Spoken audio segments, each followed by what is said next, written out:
It's less than 2 feet wide. And it rolls on casters. It attaches to the faucet, so you can have water to wash your clothes.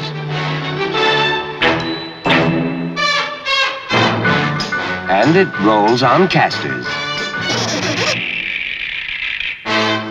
It has 2 speeds, and it rolls on casters.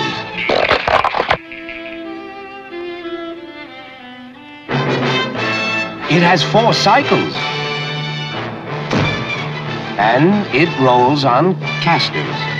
But the nicest thing about this Whirlpool automatic washer is that you can have it installed permanently, and then it doesn't roll on casters.